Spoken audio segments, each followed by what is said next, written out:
OutbreakRadio.com presents David Waldman. Kagro in the Morning Show. Now, here's David Waldman. Hey, good morning, everybody. How you doing? It is Thursday, October 8th, 2020. I believe we have the year correct. Yes? All right. Great. Ready to roll today. I don't know. Are you ready to roll? I had a heart attack from the introduction. We've changed up a lot of things today. In addition to the new old music, we have our brand new what we call, that is what Justice calls the interlude, and I call the interlude because I don't know what else to call it, and that's what Justice calls it. And I guess this is the transitional music that comes on in between the end of the music that takes you from the general Netroots Radio programming day and into our programming segment, the interlude. And it's been the same since forever, and we've changed it because why not? We're changing everything, and we all know that change is something. It's good. It's actually terrible. I hate having to do it, but it's very interesting to try and catch on to new music. I'm so used to the old interlude that I can actually tell, about how many seconds are left in the interlude before it's time to start the intro music, which is, of course, changed just by listening. And I don't have to be looking at the screen at all, so this will take some getting used to. But why not change things on a Thursday morning, which is exactly the right time for things like this. Thanks very much to Justice for helping us out in selecting some new music. We'll be experimenting with some things as time goes on, trying to settle on a new pattern. What do you think? I don't know. It's very upbeat. It will wake you up, and of course, if you're listening via podcast, it's probably not even in there, so you'll never know. Maybe I should play it for you one day. That's it. I've been encouraged by a lot of you. Oh, and I should start off the day really by saying I have been literally encouraged by a lot of you. The message yesterday about what was happening with our own organization, such as it is, and how we are essentially raising our own flag here and separating from the Daily Kos umbrella and branding ourselves under our own Kagro in the Morning umbrella, which I have no umbrella, and I don't know how to open it, which is much better than not knowing how to close it like Donald Trump. I don't know. That way, at least I can leave it behind and not look foolish in not knowing how to close it, which I also don't know. But anyway, point here is I was encouraged yesterday by many of you responding to the message that we would. Well, the message was supposed to kind of be that we would be doing some fundraising, some additional fundraising push later on, and that you all should be donating to the campaigns in the closing days. And so either many of you are independently wealthy or value us more than the campaign somehow, or you've given sufficiently to the campaigns, or I guess this is possible too. We are sort of nearing that period of time where after the contributions to political campaigns are of somewhat diminished impact as you're out of time to book radio and television time. But there are plenty of last-minute activities and on-the-ground expenses, especially for the Get Out the Vote effort and election protection efforts. So while it's traditionally been the case that late in an election contributions, it is said by operations types, folks who monitor these things from time to time and do it over several election cycles. The truth is there's going to be a lot of late-breaking activity, I think, in this one, and a lot of Facebook advertising, which can be booked at the last minute, and, of course, donuts and coffee for volunteers, etc., things like that. So very much welcome, and very much appreciated how many people reached out with contributions right away, which was definitely encouraging.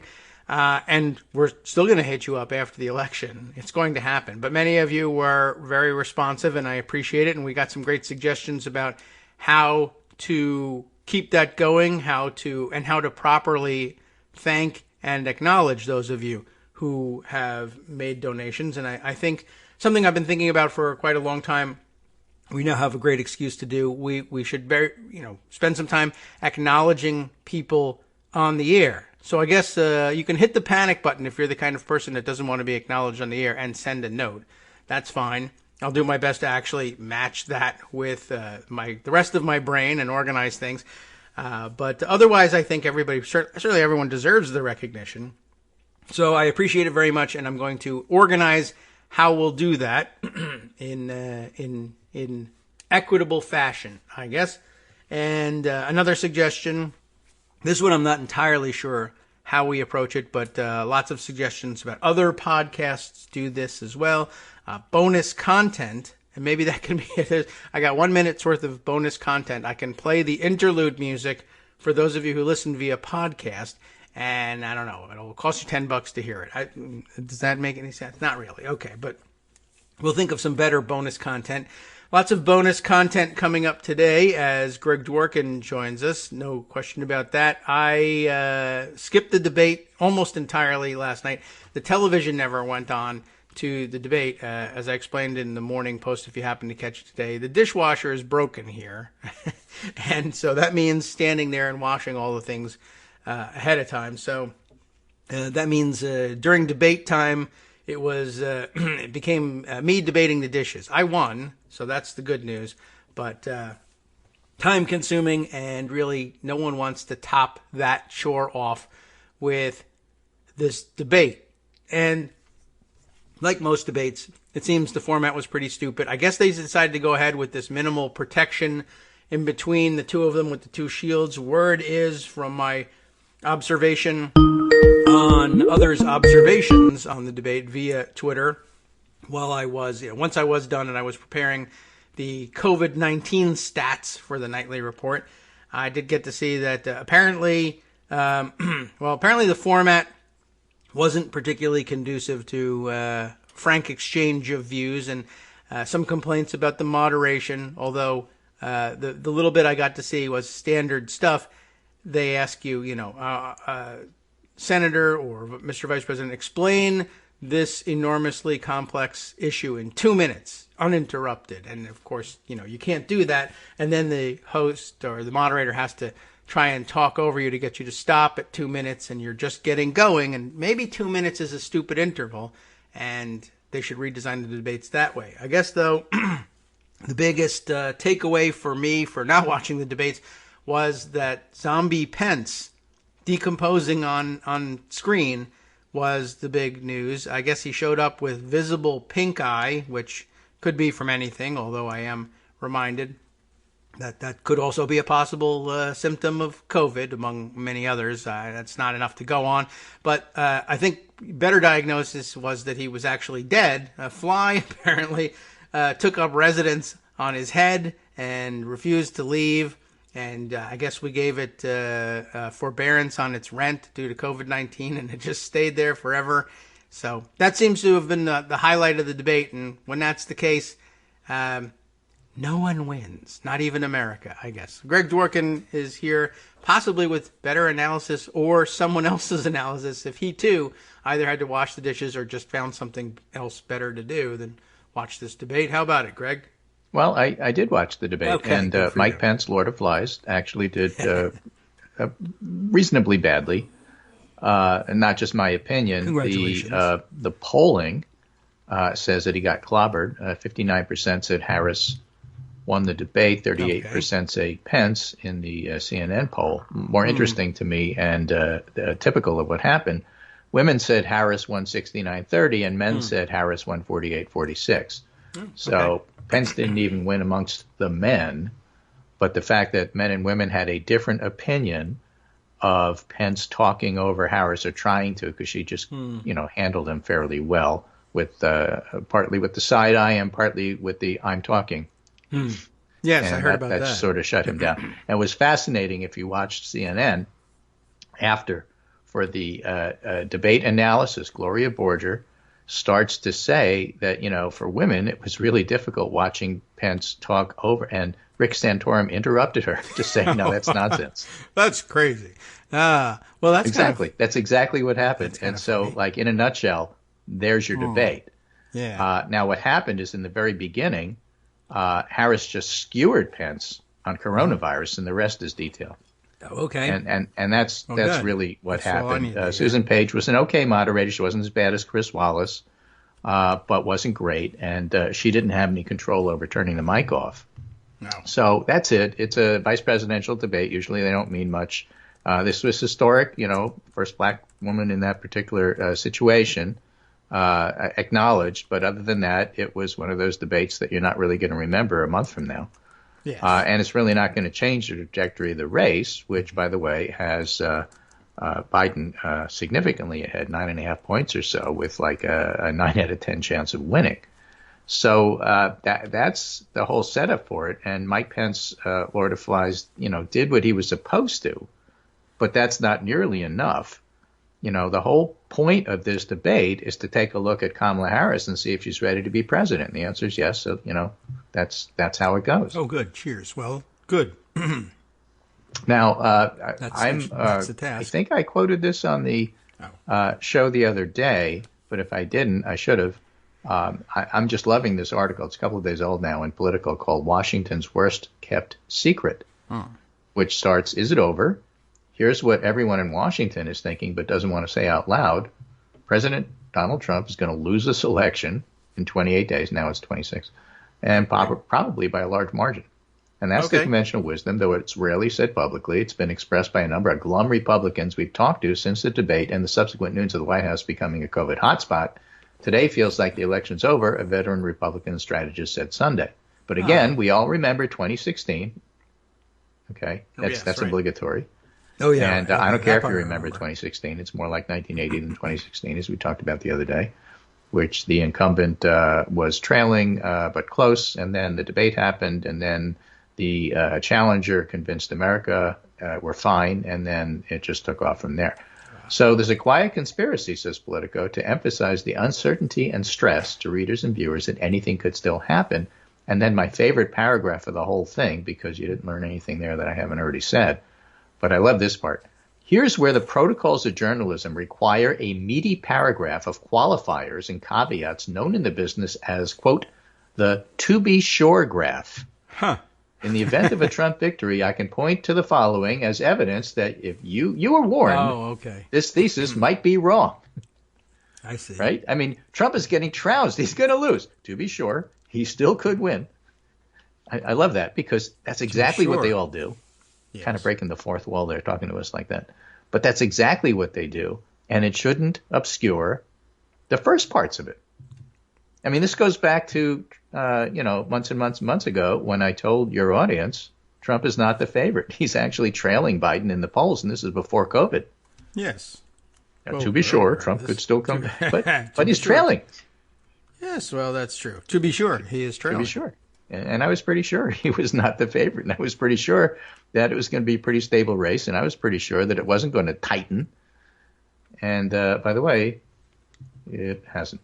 Okay. So that's what happened yesterday. Pence did his job the best he could. It wasn't enough. His smarmy, lying, straightforward. Basically my summary on Twitter and today, this morning, of Mike Pence's entire performance was looking at Kamala Harris and saying, "That's a really nice dress, Mrs. Cleaver." Because Eddie Haskell was there, basically displaying all the characteristics, smarmy, lying, duplicitous, two-faced, but perfectly comfortable in his own skin doing it, that make Mike Pence Mike Pence. Yes. Pete Buttigieg has said before the debate, thing about you have to remember about Mike Pence is that he just lies and doesn't, care a whit, and it doesn't bother him, and it doesn't break sweat, and it can be a very effective debating strategy. And so, he did that. But he had no answers to the things that were important, like you were the person who was in charge of the COVID response, and it's been terrible. All right. Period. So that's why you're losing.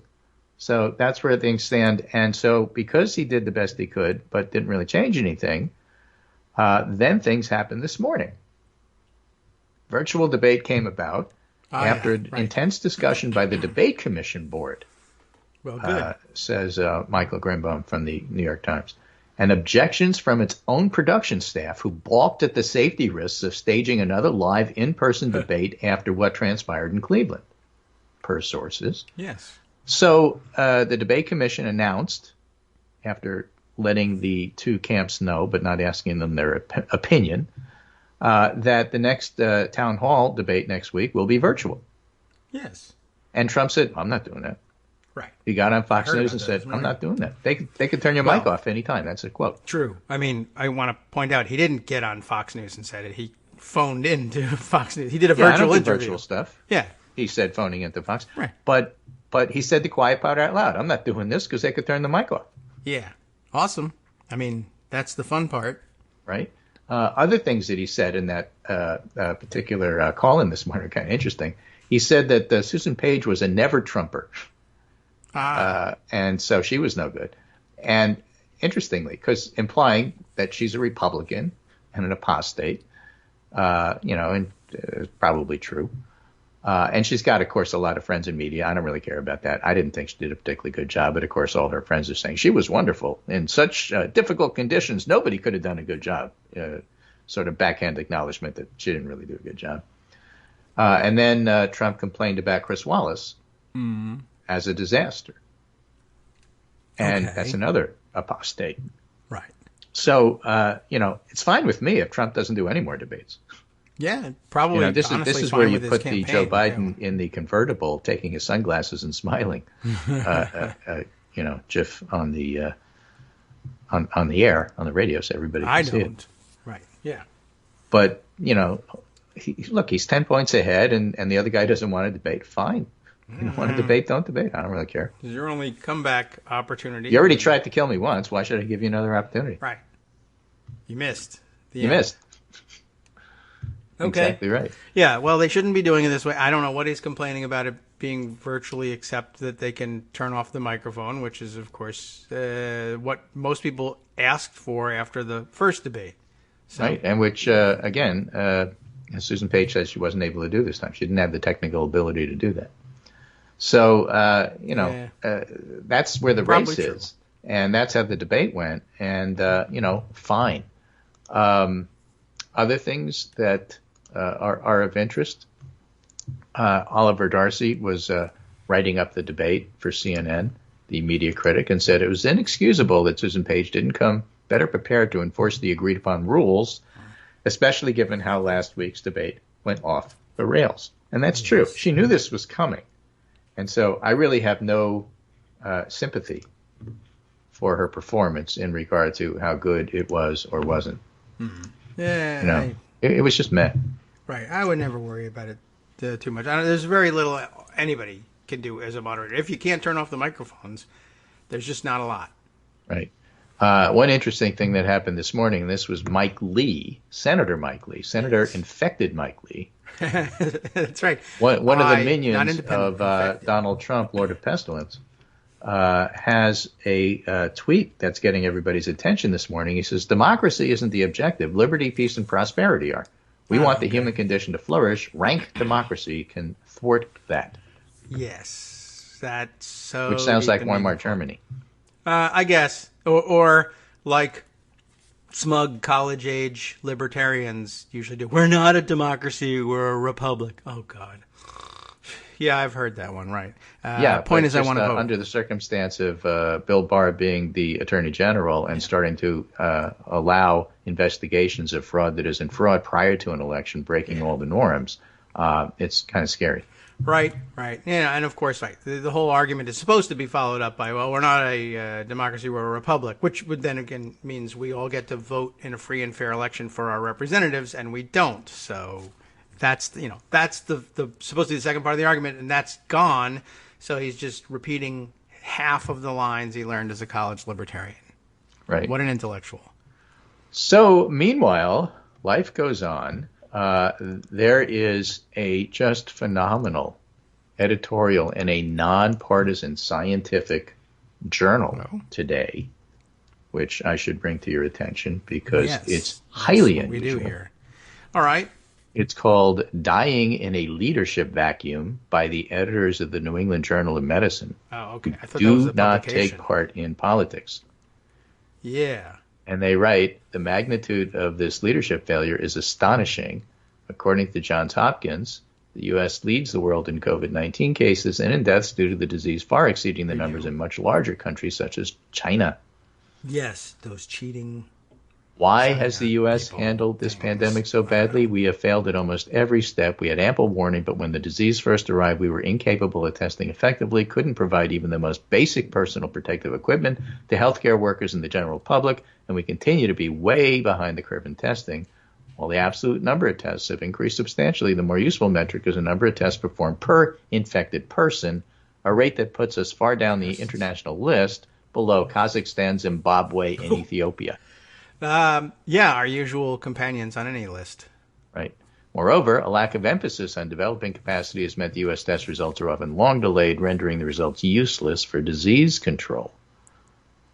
Mm-hmm. Although we tend to focus on technology, most of the interventions that have large effects are not complicated. The U.S. instituted quarantine and isolation late and inconsistently, often without any effort to enforce them after the disease has spread substantially in many communities. I'm looking at you, Governor of South Dakota, Governor of Florida.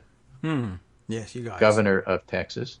Our rules on social distancing have in many places been lackadaisical at best, with loosening of restrictions long before adequate disease control had been achieved. The United States came into this crisis with enormous advantages, yet our leaders have largely chosen to ignore and even denigrate experts. The response of our nation's leaders has been consistently inadequate. The federal government has largely abandoned disease control to the states. Anarchy. Governors have varied in their responses, not so much by party as by competence.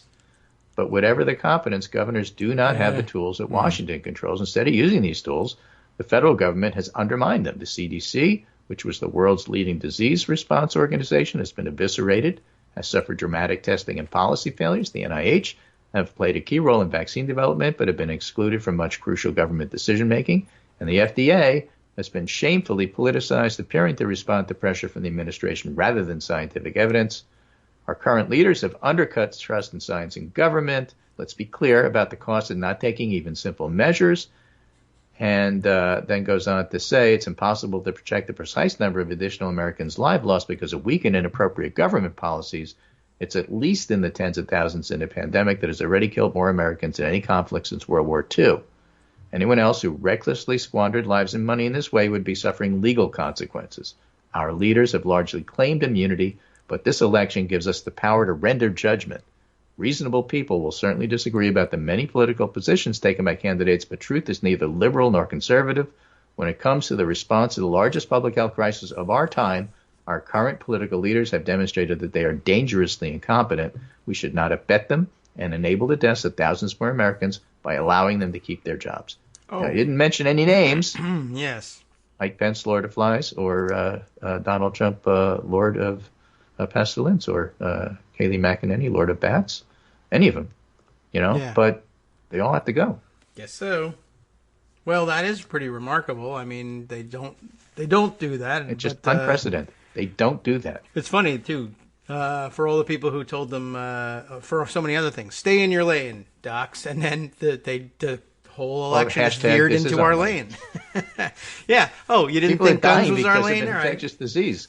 What frickin' lane do you think we're supposed to be in? Right, really. I mean, the hashtag back could be stay in your lane, I mean, is it govern and just provide basic services in the face of a pandemic? I mean, the book was there. Open it. I don't know. Yeah, it's really remarkable that they would even go there, but how do you not? It makes me angry reading it. Yeah, I mean, I'm sure it made them angry having to do it. It's stupid. They've never done anything like it because no administration has ever said, medical emergency that's actually eminently handleable, let's just let it kill people instead. And then, Trump yesterday said, or he's now hinting that he got coronavirus on purpose to show how tough he was and how weak the virus was. So I don't know who's advising this, but maybe that's the steroids talking. Maybe he's just that dumb. I don't know. But that doesn't seem to have caught on yet. So thankfully the boycotting the debate will cover that up for a while. Right. Did you see part of his crazy tweets from yesterday about, the all caps, do something about this, the biggest of all political scandals in history. Biden, Obama, and crooked Hillary led this treasonous plot. Biden shouldn't be allowed to run and got caught. talking about the Russian disinformation that he claims has been released by the federal government to inform us that he was spied on. So he had like a number of tweets about this. Yeah, and Sahil Kapoor notes, it's revealing that the president of the United States spent part of the day claiming his predecessor, his last opponent, and his current opponent conspired in a treasonous plot against him, and it barely registered. Yes. The country largely ignored it and went on with their day. And you know what? That's the pretty much approach everybody has these days to Donald Trump. He's losing. I'm tired. I don't want to hear it. Whatever. You want to debate? Fine. Again, I'm thinking of MASH and Colonel Blake. Resign your damn commission, Hot Lips. Who cares? All right. Yeah, he's certainly you think that's a big deal. Go ahead, resign. So what? Yeah, I guess so. We've reached the limits of our fatigue with him and things that should be bigger story. But this has been the story of the Trump administration over and over again. Many things that should have been top stories are washed over by something dumber happening the same day. Yes. Okay. Which is why a lot of the candidates haven't released how much money they raised last quarter, because there's some phenomenal amounts. Yeah. Well, we'll talk about that after the break. Okay. Then I'll play the music. Maybe a little polling too. Why not? Sure. I mean, that seems like a constant interest on your part, certainly, and we love to hear it. Let me talk about what I want to talk about. Yeah. Well, you're not required to do this in the beginning. It's a great service to all of us that you would spend that much time on the debate. People watched it. They were interested. They wanted to hear what you had to say about it. We'll find out how they react to it in our Snap polling roundup after this. Quick, give me a phone. I got to call somebody. Hi, it's me, David Waldman, your host for Kagro in the Morning, and I've learned that I either need to update these announcements more often or stop saying that the announcements are brand new. What's not new is that this message, too, is a call for your support in keeping the Kagro in the Morning show on the air. My thanks go out to all of you who do support the show through your donations. The stats say that Kagro in the Morning fans download our program about 2,000 times each weekday, but our donors make up only about 8% of our daily listeners. Patreon.com, Patreon.com, makes it simple to make easy, secure, recurring monthly contributions to support our show. Patreon.com/KagroX gets you straight to our donation page. If we're helping keep you sane during the Trump era, consider what that's worth. $1 a day? 50 cents? One thin dime? We do about 20 shows a month, so pick a number, do the math, and head to patreon.com/KagroX to let us know. Thanks again, everyone, for all your support.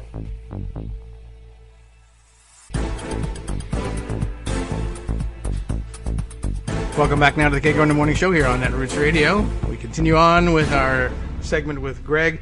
That means it's time for the polls, I think. That sound you hear is the sound of us saying, what are we going to do next? And right. Well, let's do a little money, clinking of coins here, and then we'll do any of that? The polls. Kevin Robillard, who's the political reporter for, where is he? Political reporter for Daily Beast, I think. Or Huffington Post. Just click on something he does. Okay. Huffington Post Politics says Iowa Democrat Teresa Greenfield's campaign says she's raised $28.7 million. Oh, can I have some of that? $1 million. Really? 28 in quarter three. She's the third Democratic Senate candidate to raise more than $20 million, including Hickenlooper and Cunningham. We don't know about Amy McGrath or Sarah Gideon, because not everybody has released their numbers. A lot of it should come today on the theory that because of the news cycle, they were just waiting for a quiet spot, and this is likely to be as quiet as it's going to get. Or as Kevin put it, I think people have been waiting for the news cycle to clear out a bit. I bet we get some more announcements today when I asked them about some of those other people. I know that Al Gross over in Alaska raised at least $9 million, which is a lot for that state. Yes. And, we'll get some of the other numbers. Of course, there was an Act Blue fundraiser going on during the debates, because that's just what happens. It's not organized. It just happens. It's spontaneous. And I know they raised at least $5 million. Biden raised 10 during his debate with Trump. So it's at least 5. But we haven't gotten final numbers on that. But they're, $1 million here, $1 million there. Soon you're talking about real money. And I'm still waiting for the I think the total number in the last 24 hours, because Act Blue is just blowing the socks off of the Republicans in regard to money. Yeah. So that was important. So I just wanted to get that in there before we turn to the polls. Okay. But let me give you a feel for what was going on. And this is, for example, just today, September 24th through October 7th, so it's their 14-day cycle, USC Dornsife has Biden up by 12 or 11, depending upon how you ask the question. And Data for Progress has Biden up by 15. Okay, depending on how you add the numbers. And this is all likely voter. And the registered voter part of Data for Progress, they have Biden up by 18. 18? Yeah. All right. Oh, that's registered voters? Okay. And just yesterday, YouGov had Biden up by 9. 9 billion. Fox News had Biden up by 10. Okay. Rasmussen. Yes. You ready? Did you see this one? No. Want to guess? Rasmussen. Everybody else has Biden in double figures. What do you think Rasmussen had? Well, you would think they'd be lower, 7 something, although, usually they'd say plus 7 Trump, but. Rasmussen, Biden plus 12. 12. Wow. All right. They're really trying to, lower curiously, expectations. That's Qriously, curiously, had Biden up by 13. That is curious. And St. Leo had Biden up by 14. St. Leo? St. Leo. Is that college or something? Or St. Leo University. University? Okay. Yeah. Okay, good. I don't think I know about them. But all right, good. I like when we the see them from academics year to year. They're in game. Florida. They do Florida polling, but this time they decided to do a national one. Okay. Well, good. Good work, St. Leo. Welcome. So we're talking about 13, 14, 12, 10, and then 14, 13 today, 18, 15. I mean, these are real. Yes. Remember, there was a discussion about after the debate, well, maybe there's a little bit of partisan non-response. That is to say, as somebody described it, let's say you're a Yankees fan, right? And the Yankees lose.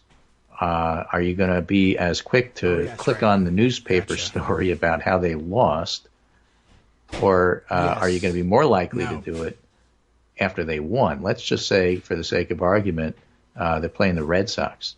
I know as a Yankees fan that if the Yankees beat the Red Sox, I not only read the New York Times, I go over and read the Boston Globe. Yes. And if they lose, I'm not reading either one. I already know they lost. Yeah. Well, right? That's partisan non-response. It's different from And so the question on the table was, is that what's going on? The answer is, it doesn't really look like it. People keep saying, well, it's probably partisan. Actually, it's probably not. And we covered this on the show yesterday, and that's because if you go back and you look and see what's the story with, are there more Democrats in this poll than usual, less Republicans? No, that's not the case. In fact, in some of them, there's more Republicans than usual, and it's still terrible numbers for Trump. And the other thing is that you'd think if it was partisan non-response, it would affect the favorability as well as the job performance and who you're going to vote for, and none of that's happening. So there's not a lot of evidence for partisan non-response. These numbers are probably real. Now, the better question is, okay, maybe it's a post-debate bump. It's unusual that you have that. Usually the debates don't make much difference. Usually the conventions have a slight bump, and in the end they don't make a difference. This is why they call it a bump, and the debates even less so. But in this particular case, the debate was so bad for Donald Trump that it's actually having a much larger effect than the conventions did. A very unusual year.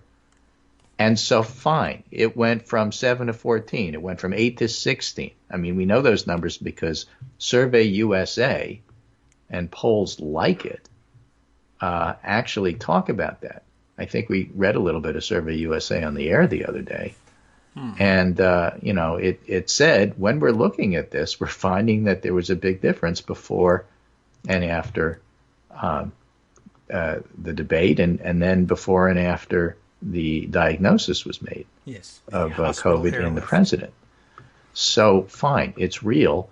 And in some cases, Biden's lead doubled. And in the aggregate, what's happened is Biden's lead went from, I don't know, let's pick a date, September 28th. That's a convenient one because he had a 7.0 aggregate lead, so it's a nice round number. Yeah, 7. And today, 9 days later, on October 7th, it's 9.5. So he gained 2.5 points. That's pretty good. Doesn't seem like a lot, but given the fact that the race was so stable, that actually is a lot. Right. And fine. So he gained. The question's going to be, is he going to keep those gains? Well, right. If you've already is it voted, a bump or yes. is it actually a permanent change? Well, here's the thing. There was a series, or as Politico put it, there was a series of polls yesterday. So True. Donald Trump got some bad news and he got some terrible news. I have some good news and I have some terrible news. Or bad depending news. upon which poll you're looking at. Yes. Okay. Ruined And so the terrible news are all the national polls, just uniformly awful for Trump. But the only bad news, but not terrible news for him, came from the Marquette Law School poll that came out, which had Biden +5. Okay. Nearly bad, right? Okay. But it used to be +4. So All right, so a little Biden bit of actually growth, gained a point, but his Wisconsin poll was Biden 47, and I think it was 48 in the last time. So if you want to take solace from the fact that there actually seemed to be a few more undecideds this time than last time, if you're looking for a silver lining, that's about all you could find. Right? So we're still in the situation where you're looking at, and I checked a couple of polls. I looked at the Fox News poll, which had a 10-point lead yesterday for Trump, and I looked at Ipsos, which had a 9-point. What did it have for Trump yesterday? Don't have that right in front of me, but similar lead. And I was looking, and basically there seems to be between 3 and 7% undecided, which is down from as much as 14 2 weeks ago. And I include undecided. Some polls ask, is there any possibility you might change your mind? Which isn't exactly the same question. But we're down to about 3 to 7%. And the question on the table for them, first of all, is are they enough that even if they all went for Trump, would it change the results? And when you're talking about a 14, 15-point lead, no. And then secondly, okay, but if they did, where would they go? And it's really hard to tell. Again, as we've talked about endlessly, some of these are just deciding whether to vote or not. A lot of these are conservative Republicans who are unhappy with Trump, which is why they're undecided. And that's why when you see the Frank Luntz, quote, swing voter group, end quote, undecided voter group, they're really not undecided. They're really not swing. Right. They lean so conservative. I was listening to some of their, like he did verbal word clouds with them last night after the debate. And basically none of them liked Harris. And I'm thinking, okay, she's really bringing out their economic anxiety. Yeah, okay. That's one explanation, of course. And I'm really not thinking that they're ever going to go for her. So what's the point? The point is, are they going to vote at all? And, again, how can you be this undecided this late in the game? Do you need help, tying your shoes? Mm-hmm. Or should you just get those Velcro things so you don't have to worry about it? But they're deciding whether or not to vote. They're unhappy with Trump. They want to vote for Republicans. It's what they normally do, and they just can't figure out how to get there. And so fine. It's fine with me if they stay home. Yeah, I mean, I can help them decide. Don't go. Yeah, don't look, I'm not vote for Biden. Well, I'm not ready to vote for Biden. Fine. Then stay home. Yeah, wait until you are. In the meantime, don't vote for Trump. Let's talk about it in December. Keep where you are right now, and we will talk about it in December. Right. Meanwhile, have this coronavirus. Here's another GBAO poll together to give you an idea of what's going on here. South Carolina today, just out. South Carolina, Trump is up by 5. That's not a lot for South Carolina. That's not a lot for South Carolina, and it doesn't speak well for Lindsey Graham, who's having issues. So let's take a look and see if we can tell you something about the Senate. And that is that in this particular poll, Jamie Harrison's up by 1. Excellent. I'll take it. Let's vote now. Right, if we could. Yeah. Yesterday in Texas, the Civics poll has John Cornyn up by 0. 1. Damn. 1. Close. 1 is that's one up from 0. I was close. Right. Ipsos has Kelly in Arizona up by 10. That has a 1 and a 0. Right. Iowa Civics has Greenfield up by 3. All right. Michigan Terrence Group, which is a Republican group, has Peters up by 2. Yeah, that's that our guy. Yeah, no, we have to say that. That's the Democrat, by the way. Kelly, yeah, up by 6 in another Arizona poll. Quinnipiac had Greenfield up by 5 in Iowa. Data for Progress had Texas Cornyn up by 3. So it's a pretty close race in Texas, and one that Hagar can pull out. And so race. Cornyn was trying to do some massive Oppo research dump and said, Hagar had actually voted for some Republicans in your past. That's not Oppo. But how is that going to hurt her in Texas, where a lot of people vote for Republicans? You missed the primaries, perhaps, with that? Okay. I don't know. Something along those lines. All right. Well. All right. Change Research still, at dates October 2 through 4, still has Cal Cunningham ahead by 4. Cunningham has put out a statement along the lines of, I'm sorry for my marital infidelities, but there's a lot more important things going on here. Yes. And that's about the state of the race, so we'll see what happens there. Very hot. Michigan had a Gary Peters, our guy, up by 8. And for some reason, they pulled New Mexico. Oh, well. Blue John's up by 10. I don't think that's going to be a real close one. Okay. So well done there. You look at the whole state of the race, and things are trending, not breaking sharply, but trending toward the Democrats in the Senate, and they do seem to be breaking sharply for Biden, at least in the national polls. And if you believe Quinnipiac, which is always tough to do because they are wildly Democratic this year, they are, breaking for Biden in a number of different ways as well. Quinnipiac had Pennsylvania up by 13, Iowa up by 5, and Florida up by 11. Now, we all know, 11. Forget about the 11, just divide by 10 there. That's but even if you 1. do, yes, even if you take all of the Quinnipiac polls and divide by 10, Biden is still ahead. Yes. Well, that's what happens with division if you have a positive integer. But, by realistic numbers. I like it. Yeah, he's up by 1.1 in Florida. It would be a lot more he's up by half a point in Iowa. Yeah. And he's up by a couple of points in Pennsylvania. And a more realistic, in your head, you have to do these things. If you see a Trafalgar poll, add 5. And if you see a Quinnipiac poll, depending upon your mood, you can either divide by 2 or 3. You'll get the right answer. And it'll meet the average. Mm-hmm. So any way you look at it, a very, very strong polling day for Biden. And essentially what's happened, just like in the Kamala Harris CNN Snap poll, women have had it. They're not going back. He can't win them. Jared is still running the campaign. He's still too stupid to understand that it doesn't matter how many of your base you round up, you lose unless you can recruit new people. Yes. This is the classic Saturday Night Live. I know we're losing money on every sale, but we'll make it up in volume. Yeah, okay. I mean, that's the whole approach of the Trump campaign. And in fact, among the other things being whispered in Washington, it isn't just the fact that, Trump is losing and he's likely to lose big in less than a month when this happens. It's that Trump isn't very good at politics, and the Trump campaign is totally inept and broke. They've pulled all their advertising from the Midwest. Yeah, heard about that. There's no rationale for that other than maybe his ex-campaign aide's campaign chief stole all the money, right. Brad Parscale.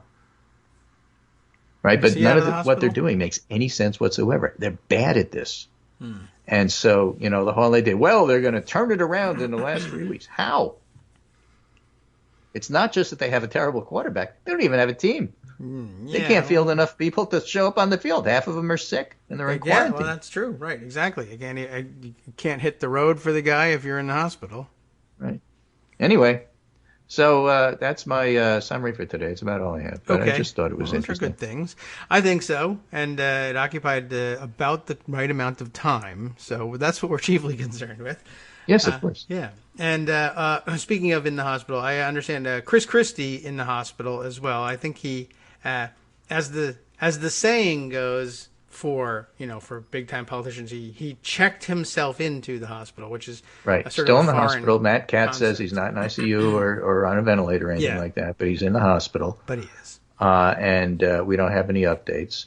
The outbreak at the White House includes more than 30 people now. Yes, right. Including and the fact that they refuse to have CDC come in and check out what's going on just tells us, along with the refusal to look backward, only looking forward. Oh, yeah, right. Tells us that Trump probably wasn't getting tested, and they were lying about that. And he doesn't want you to know that he was infected before the debate. Yeah, because then you would reject him as president because he would be an irresponsible lout. Right, so there's a cover-up, along with the Russia cover-up, along with everything else. Goes. So, just so you know. Yeah. And people understand that, and that's why he's losing. Yeah, well, good. I'm glad they're aware of it because it's really it should be the death blow to his campaign. But there's a lot going on what they're not tracing. I think the newest of the bigger, well, the more surprising names is the head of White House security. In other words, I guess the guy who's supposed to keep both people and viruses out of the White House apparently failed and let somebody in who had it. And of course, that person might have been the president, so I don't know if he could have stopped him. But he's in bad shape as well and also in the hospital. And I guess he was one of the first to come down with the illness, too. And they he's just probably kept it not quiet. part of the cluster that happened at the Rose Garden. It might be the cause of the cluster. I don't know. But it doesn't sound like he has a lot of day-to-day contact with the president either. So it's still a bit of a mystery, whether it was Trump that carried the virus into the Rose Garden himself or whether there was more than one carrier. And then, of course, the question of where did that original infection come from. But he's in bad shape. He's in the hospital.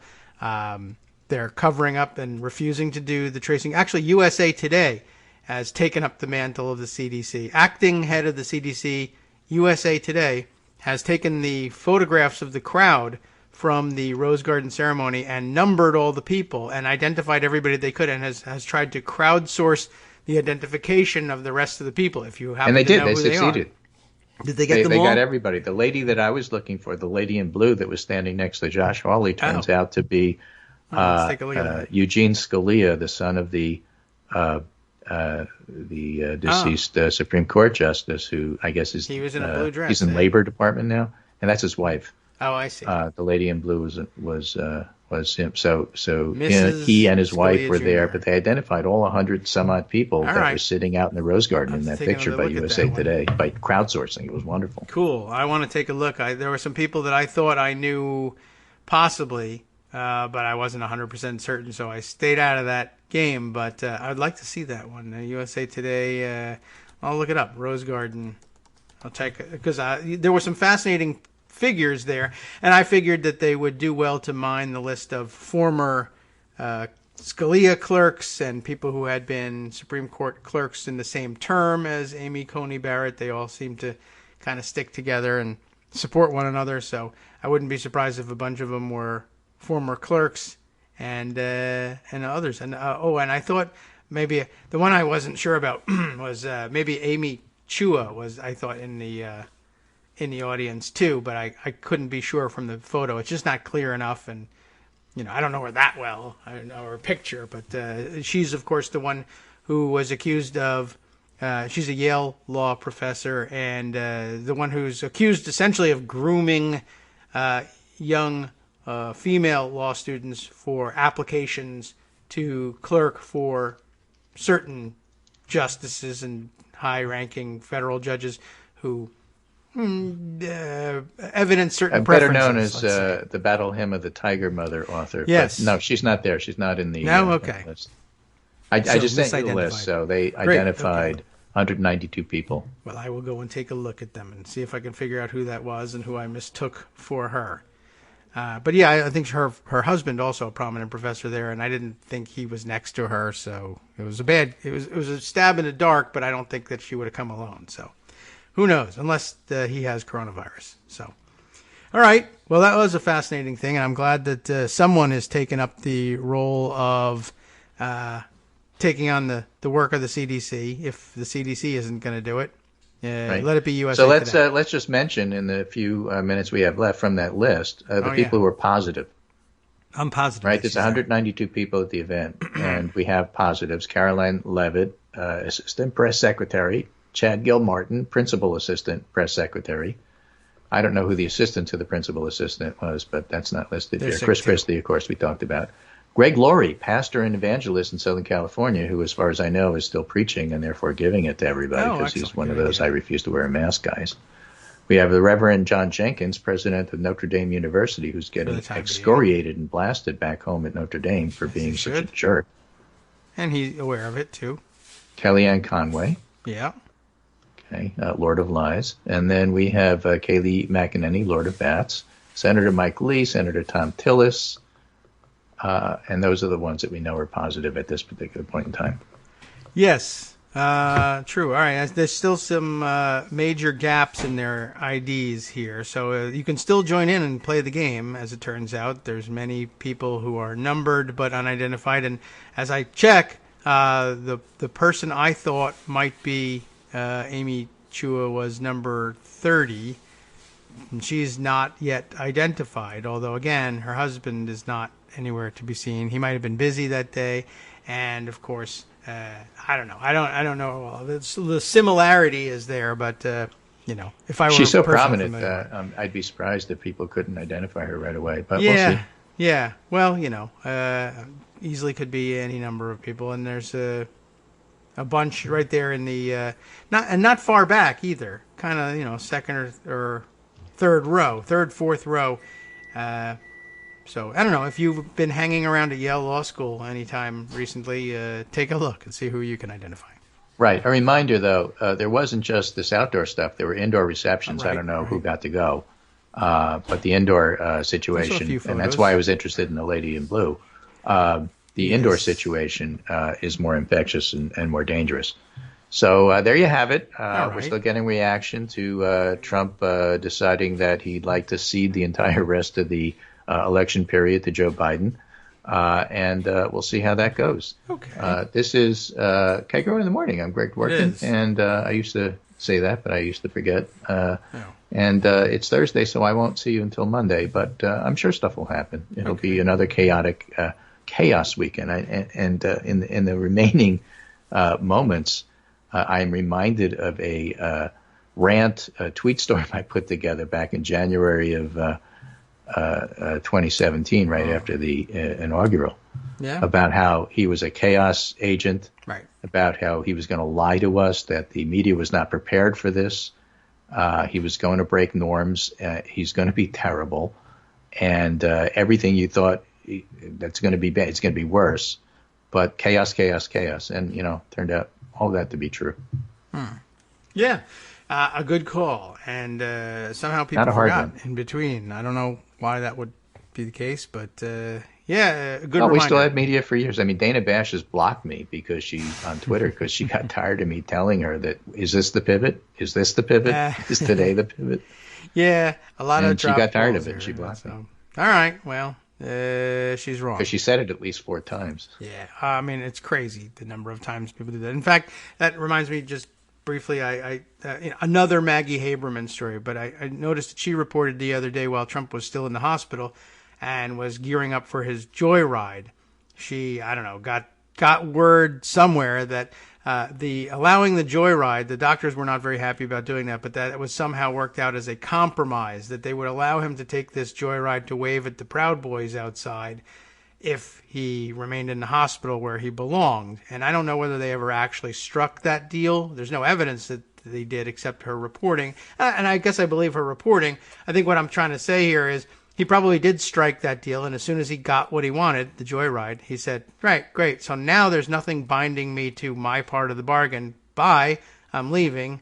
Screw all of you. And so it's not so much that she got the story wrong as she couldn't see what was coming, which is really what having close proximity to the president for 4 years is supposed to give you, but didn't work. Oh, well. So you saw the fact that most of in fact, all of the doctors involved at Walter Reed, involved in Trump's care, signed non-disclosure agreements, NDAs, and the ones that didn't were not permitted to take care of them. Right. Oh, punish me. I don't get to take care of the president. Yeah, I would not be signing that either. And some of them signed it, I guess, as long ago as his original first mystery visit, allegedly for half a physical. And I guess it was still binding, and they're still doctors. So yeah. Anyway, I said I was leaving 20 minutes ago. Right, I know, but I don't want to let you do it. So all right. Why don't you hang out for 10 minutes and talk about how you didn't leave? Okay, fine. I'll let you go. Have a great weekend. Got another hour. What you going to do? I have no idea. I know. It's mostly going to be begging you to stay for another hour, I think. Not this time. I'm hungry. Okay. All right. Well, I'm going to go eat and you can't. Take care, and I'll talk to you on Monday. Yes, okay. Thanks very much. Have a great weekend, and don't let it drive you crazy. Don't let it drive you at all. Honestly, it doesn't even have a license. So let's see. What have we got here? There's a million things still happening. I do recommend that you take a look at this USA Today list, and maybe during the break I can take advantage of the opportunity to tweet it out to you if you are one of the live listeners.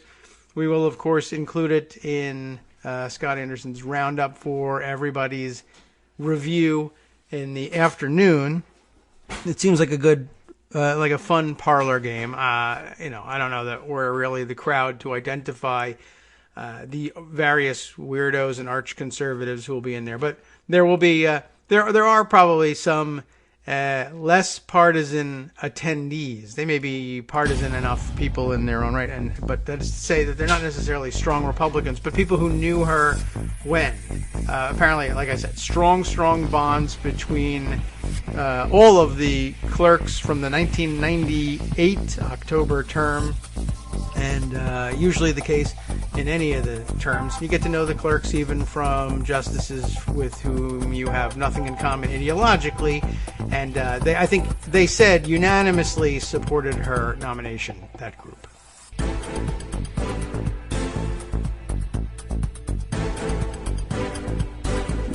Welcome back now to the Kagro in the Morning Show here on Netroots Radio. That break is just too short to really do anything with, but just now getting around to sending out that USA Today Rose Garden Parlor game if you want to participate. And there is a page.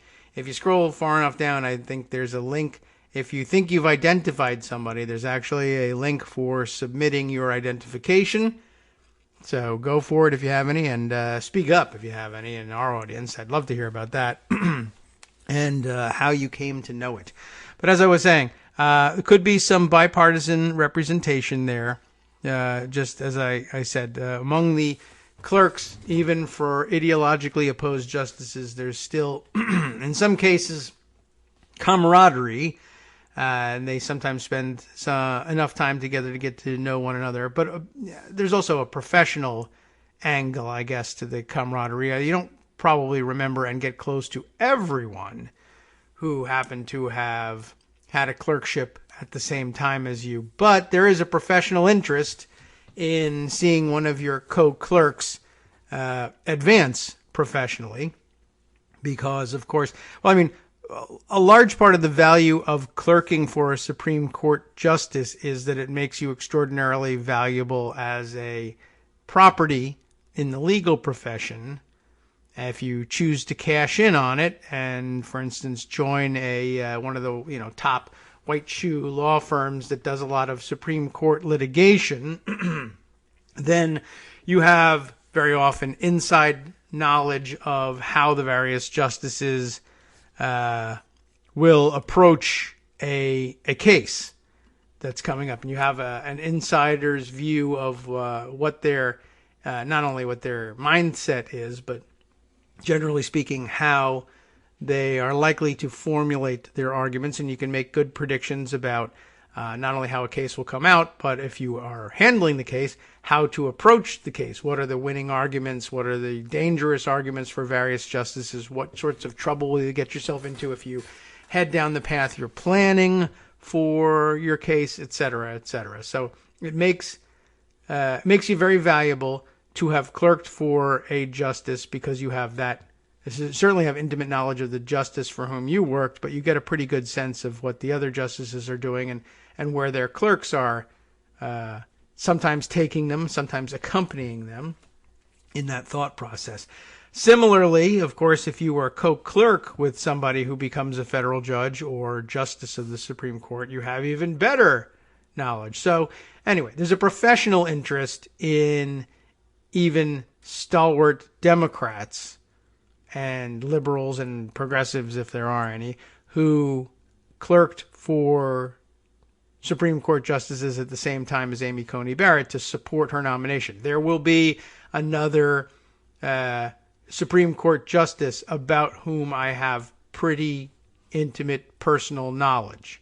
I mean, as far as, legal profession goes. I'm not saying anything else, but hey, they may know what her favorite color is and what she prefers to drink, and that won't help them any, but it does make for good talking points at an office Christmas party, if we ever have one of those again.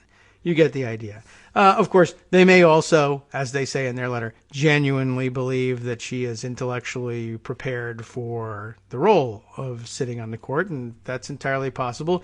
They have some sense of maybe who were the real standouts among their class of clerks, and for whatever reason, they choose to tell you that they have settled on Amy Coney Barrett because she got her name in front of the right people, and they're going to say yes to that. Okay. So let's see what other items are of some interest. Small bore story here, but I guess it fits in with the general, let's say, coronavirus laxity in the White House. Report today from, where does it come from? Let's see. It links to the Atlanta Journal-Constitution. Let's open the article and see, is this person tweeting their own article or just calling attention to someone else's? Okay, because I think it's someone else's. Just to straighten it out, because I'm looking at a tweet from Chris Hayes, who is retweeting a tweet from Vicky Ward, who is passing on this story, but it's not Vicky Ward's reporting, it's just her pointing out a good story. White House Chief of Staff Mark Meadows hosted a wedding with 70 guests, which is not huge for a wedding of the daughter of a White House Chief of Staff, but is huge in in coronavirus times. So a wedding with 70 guests for his daughter in Atlanta this May, despite a statewide order and City of Atlanta guidelines that banned gatherings of more than 10 people. And so, as you know, of course, this is what the coal miners wanted. They wanted very badly for there to be such a lavish wedding taking place while they were forbidden from visiting their dying relatives in the hospital or seeing their children or whatever. This is exactly what they were hoping for, and it's exactly what they got. And it's just more flouting of all the rules. But it does give me a chance to say, tying it back to the Rose Garden event and the Gold Star Families event, right? Where people say, well, they were all tested. What's the big deal? As you know, the tests aren't that accurate. We've been over that part of the story, and they can give you some false negatives. And they certainly give this White House, which barely understands the science behind, picking their nose or tying their shoes, and there is science behind it. The idea that they would know how to handle what these test results show them is, well, it's of course belied by the fact that they then told people, well, if you got a negative test, that means you can throw away your mask and it doesn't matter. And you can't get coronavirus here today in the Rose Garden because there isn't any coronavirus here today in the Rose Garden. And that's not what those tests mean. So, you shouldn't do that. But in addition, it's a great opportunity to remind everybody why the ban on mass events, why not allow events of more than 10 people. They shouldn't be allowing events over, any number beyond one. You can have your own event and enjoy yourself solo, and that's that. But, they realize that, there's going to have to be small gatherings of people to take care of. essential functions, and large lavish weddings just aren't that essential. I mean, it's sad, but that's the truth. They're not an essential function. Why limit it to 10?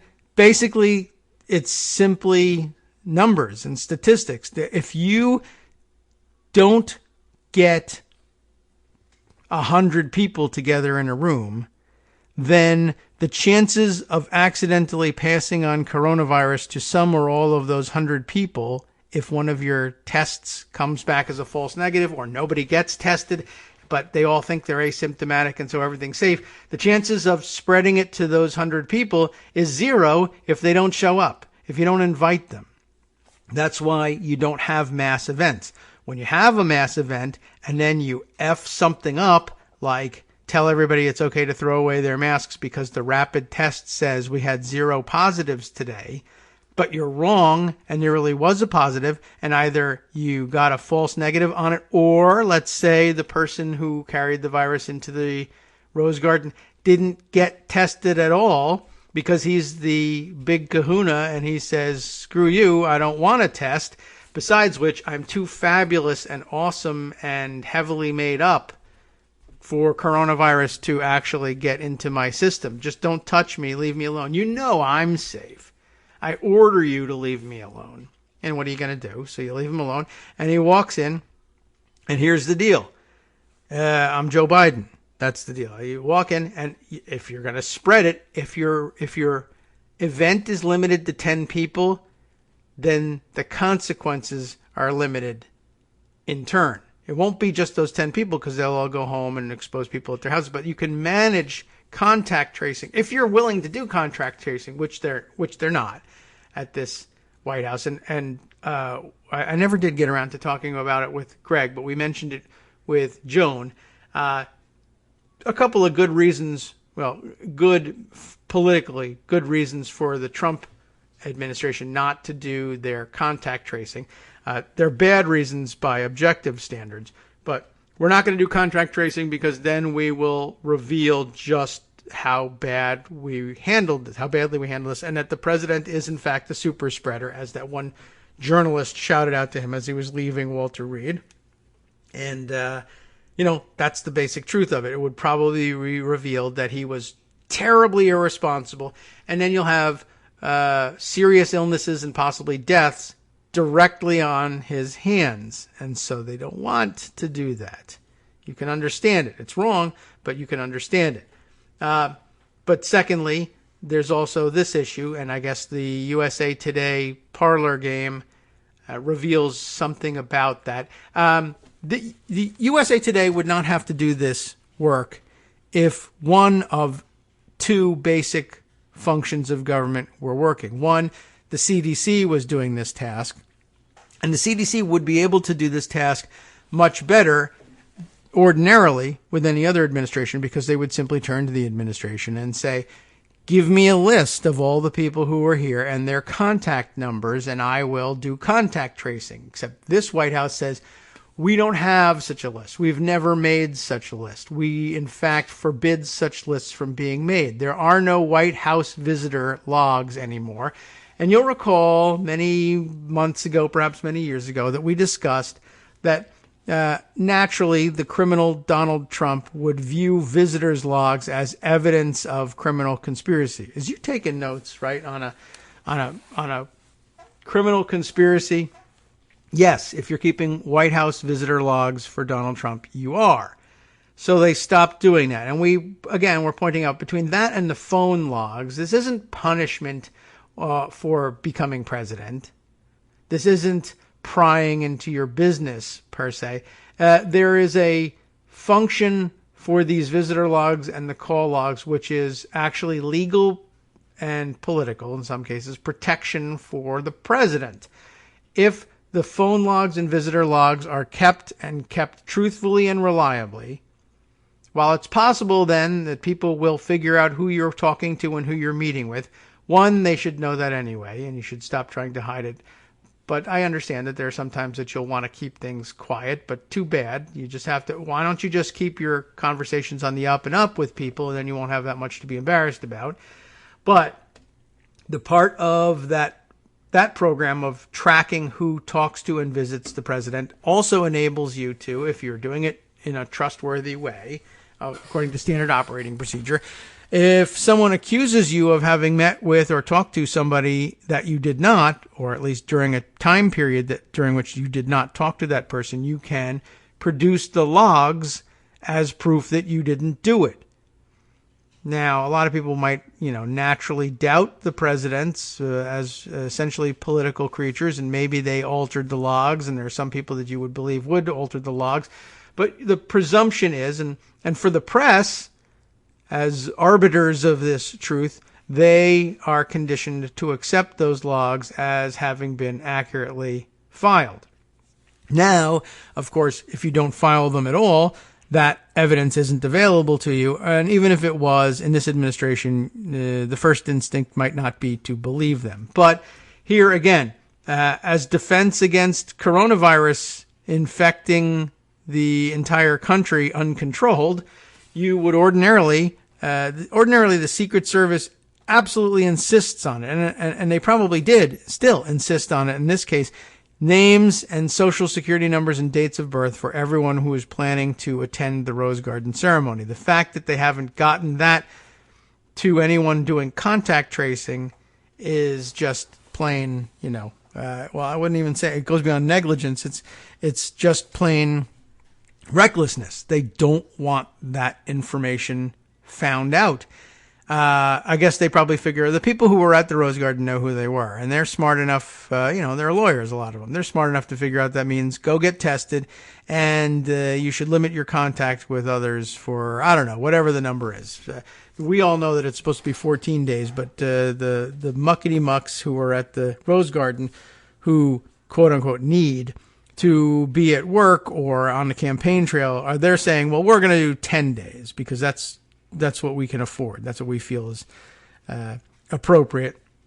And that's a problem all by itself, that once again, they're waiving all of the restrictions. Just as we're watching Trump, say, well, okay, fine. Like the compromise, I'll take the joyride in the limousine in exchange for agreeing to stay in the hospital where I belong. And then he got what he wanted, and then he walks out of the hospital. And they said, okay, fine. Well, as long as he isolates at the White House, we do have medical facilities there. As long as he isolates himself and limits the spread. Oh, he's going to work in the diplomatic room. Oh, and in the map room. Also in the Oval Office. Yeah, so he turned up in the Oval Office yesterday, and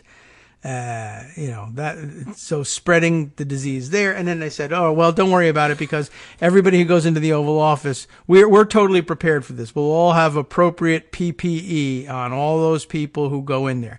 And like every other Trump statement, this is how you read it. They will not have adequate PPE for all the people who go in there. And the disease will continue to spread inside the White House. And that's just, that's just solid truth. You're just going to have to accept that. And that's the new position of this administration. People are going to get sick. People are going to die. It will be our fault, but we'll say it's someone else's and something. Let's go on, and then we all do, because, I don't know, there's a show on TV. The show that's not on TV, though, by the way, is Donald Trump himself. I guess this goes back to the question of why he wouldn't participate in a virtual debate, even though he participates in virtual things all the time, and we've had virtual debates before as well. And the only speculation that you're left with is he's not in any shape to be seen on television because he hasn't been seen on television. The only things that we've seen are some questionable videos that they claim are unedited and done in one take, but which have obvious cuts in them and have been edited and were done in multiple takes. So he's not healthy enough to handle this. And they're doing their best to cover it up. That's all there is to it. That's the sophisticated analysis that this requires. All right, back over to Pocket and to the Twitter feed, and we'll see what other surprises we have for you. Oh, yes, new cruel twist of fate, as I mentioned on the way out the door yesterday. The McCloskeys indicted in St. Louis by a grand jury on charges of, I guess, brandishing their weapons, but also the weird and still unexplained charge of tampering with evidence. Just to cap off, 2020 in terms of law and order, the news today is that Republican governor of Missouri, Michael Parson, he's the governor there that we got since they had to kick out the previous governor for keeping a sex dungeon, just, so we are up to speed on things, right? Michael Parson, current Republican governor of Missouri, vowed on Wednesday, according to The Hill, to pardon Mike and Patricia McCloskey, the white couple, as they're described. I would describe them as vaguely pink, I think, actually.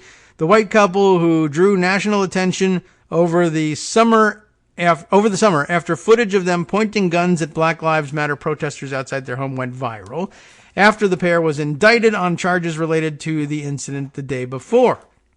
Parson said at a news conference on Wednesday that he, quote, most certainly would issue a pardon for the couple should they be convicted on counts of exhibiting a weapon and tampering with evidence brought against them over the June incident, according to the Associated Press.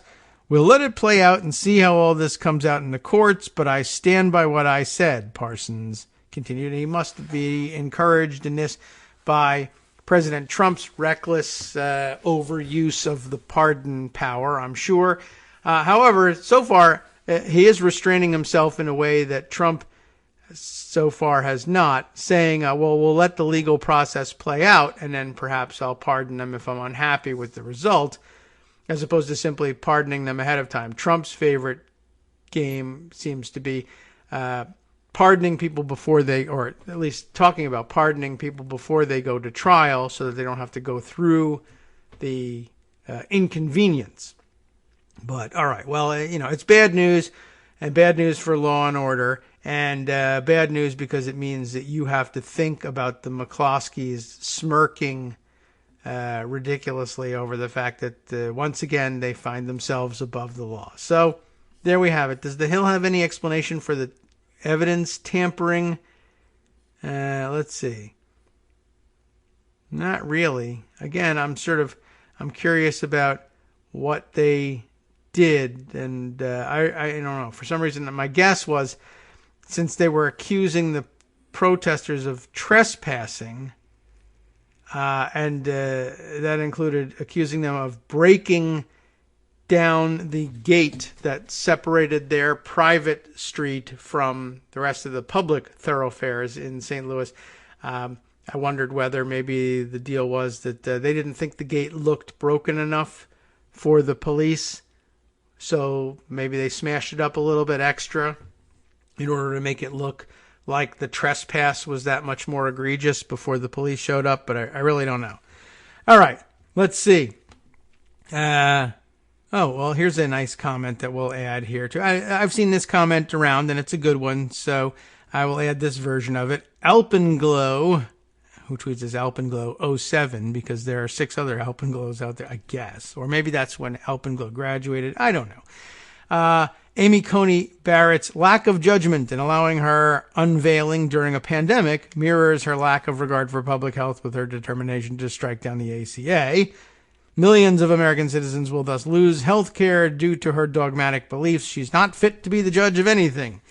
That is a position that a lot of people share. It was unwise of her to allow for this. But then again, probably the president insisted on it, and she feels, well, I mean, this is bad news in terms of her judicial independence, too. She feels beholden to this president and is essentially going to do whatever he wants. And, of course, this is what Supreme Court clerks dream of for their entire lives, during their clerkships and afterwards, that one day they, too, will be named as a justice to the Supreme Court, and they'll have a rose garden ceremony, and all their friends and family and law school colleagues and co-clerks and various people of prominence will show up to applaud them. So it's very hard to turn that down, especially if you have a president who's insisting on the event and insisting on running it this way. And again, of course, you imagine your kids are there with you. And I guess maybe any other judge might have had some hesitancy about some of this stuff, but I suppose maybe it was mitigated by the fact that she had already had the virus and has to date, anyway, it seems like good reason to believe that she wasn't going to contract it again from this event. Although, everybody going into it thought that they weren't going to contract it from this event. But I guess she had special reason to believe that she wouldn't. I don't know what the COVID positivity status is for the rest of her family, is or was, whether any of the rest of them got it or picked up any immunity when she had it. But I guess she must have had a mild bout of it, because if it had been very serious, she might have approached this event somewhat differently. I don't know. Maybe not. Maybe she has no judgment whatsoever. That's always a possibility. It's a good line of argument anyway, and I'm sure we'll hear more about it in the coming weeks. All right, let's see. Yes, we do have a report from New Jersey about Christie being hospitalized. That part is confirmed. Rumor that circulated yesterday on Twitter was that somebody had, secret background information from somebody somewhere. We don't know why. It wasn't actually like a reporter for the traditional media who broke this story of the rumor. It was just, an ordinary citizen, but ordinary citizens sometimes know people who know people. So, it could be possible. And the underlying facts on Christie's health tend to suggest that it was a possibility that he would be on a ventilator. The rumor was that he was placed on or would shortly be put on a ventilator. And Christie has had weight problems in the past. He's made remarkable progress in dealing with it, but it's still there, and the lingering health effects of it are still there. And apparently he has had asthma for some time as well. So he's at heightened risk for having a particularly serious bout with coronavirus, which, again, since we're talking about judgment, he's not being named to the Supreme Court or anything, but you'd think he's probably spending some time in the hospital now saying, why did I agree to be on the debate prep team in the middle of this stupid pandemic when I know how dangerous this particular disease can be for me because of my pre-existing conditions. Again, might as well bring that back up. But he agreed to do it because it's such a great honor, prepping a president for a debate. I mean, it is usually, except not this president because he's such a jerk, and you're not going to prep him for any debate. He's not going to take your advice about things. In addition to which, you wouldn't want your name attached to this anyway. Imagine having your name attached to debate prep for that appearance, in which he was crushed. So not only are you sick, but your name is mud, but it already was. Anyway, was it believable that he might be put on a ventilator? Sure. Was it believable that this person would have that information? A little less so, but you never know. I was mostly interested in observing that he was in the hospital at all. And if it was the case that he would end up on a ventilator, it would just be that much more egregious, but that much more, I guess, a measure of justice, because to me, the interesting part was that he was in the hospital and that he, quote unquote, checked himself in, which a lot of people have been commenting on, people whose relatives died who were, sometimes twice and three times denied admission to a hospital when they were sick, thinking about people checking themselves. I would like a room, please, as opposed to a doctor saying it's medically necessary for you to be here. That's pretty remarkable all by itself. But he is hospitalized, and apparently that was no trouble at all for him. And it occurred to me, that it's lucky for him, ventilator or no, that he was able to just stroll into the hospital and that there were no traffic problems in his way, because, as I've mentioned before, about him and Bill Stepien, both guys involved in the Bridgegate stunt in Fort Lee, that, if you recall, the details of the event did in fact include creating such a massive traffic jam in Fort Lee that an ambulance dispatched to respond to the distress of a 91-year-old patient didn't make it on time, and she died waiting for her shot at her first bite at that day anyway, at the Apple that is the greatest healthcare system in the world. So she's dead because Christie and Bill Stepien and other bad actors in New Jersey at the time thought it would be a clever political stunt and they would make some points about this. So it would be only fitting that Christie be in danger of dying as a result of his participation in a crazy political stunt that Donald Trump is pulling.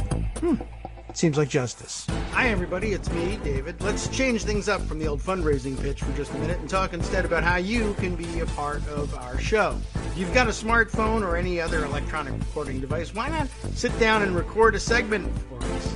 Read us an important article and give us your take. Read one of your own original essays, or even just give us your commentary on something you'd like to share that's important to you. Then send the file to me at kagrox@gmail.com and I'll try and work it into the show. Short segments, a few minutes in length, are easiest to fit in. And of course, I can't always guarantee that I'll be able to play everything, but if you've ever shouted at your radio or TV about something you wish was being covered, here's your chance to change that. Make the show your own. Send your submissions to me at kagrox@gmail.com.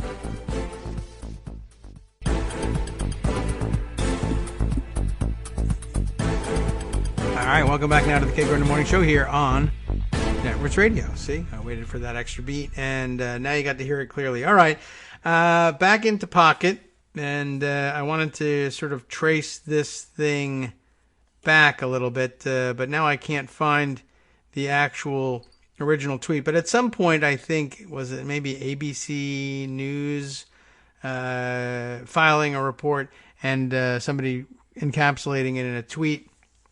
And ABC, I guess, put it this way. What exactly, in their write-up, what exactly did President Donald Trump mean when he said Monday, after spending 3 nights in the hospital dealing with a severe case of COVID-19, quote, "I knew there's danger to it, but I had to do it." What did he mean? What did he mean by this? They were wondering. And I guess this is one of the quotes from one of his goofy videos. As I said earlier in the show, he has been hinting now that he contracted the virus on purpose, which is just, I mean, I guess it should probably strike everybody this way as just one of those things that narcissists and know-it-alls sometimes do when they're caught out. Everyone has seen them make an obvious mistake, and rather than admit that they've made an obvious mistake, they say, "I meant to do that," that kind of reaction to it. I mean, I don't know where he thought he was going with this, but the idea that ABC News should be sitting there scratching their head, what did he mean? He doesn't mean anything. He's an idiot, and he just spewed it out on video because he didn't know what else to do. He's used to saying whatever comes to mind on video and there being no consequences. He's high on drugs at the same time. And no, he didn't contract coronavirus to confront it or to show that it's beatable or anything of the sort. He was hiding from it like everybody else was. And that's why he was insisting on everybody else being tested. But he wasn't, he wasn't even brave enough to submit to tests himself to find out how he was doing and all of this. And he didn't mean to do it. And the idea that he's done it for America is ridiculous. And it's meant only to fool the dumbest people in America, and I guess it's working, and I guess maybe one of them is at ABC News as well, and there might be a lot of them. I don't know. But I guess this theme was, I don't know, was it previewed or reviewed by New York Magazine in the person of Sarah Jones?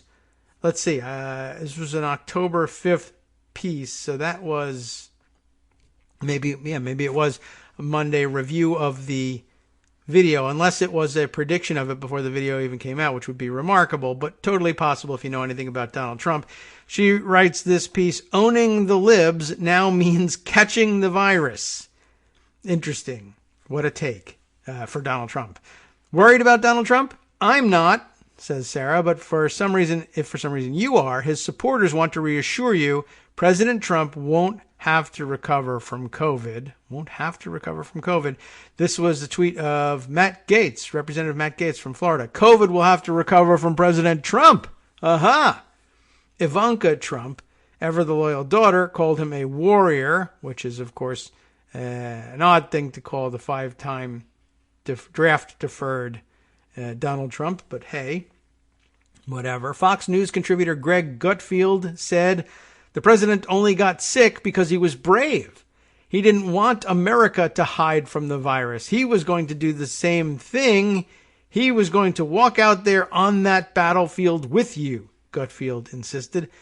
Now, by battlefield, Gutfeld presumably means parties in the Rose Garden or the Tulsa rally that killed Herman Cain. Trump isn't exactly a modern Charlemagne, but appearances must be kept. Enemies must be cowed. The president is a man, by God, and he's going to punch the virus to death. Certainly part of the theme that followed up with the various stupid video memes online, pasting Donald Trump's head on various things, or the coronavirus in place of the head of heels from the WWE, then WWF, wrestling appearances way back when for Donald Trump. They have him here as Captain America battling who knows who. Anyway, you get the idea. Trump's virility is terrible to contemplate. Unfortunately, it's also very important to him and his followers.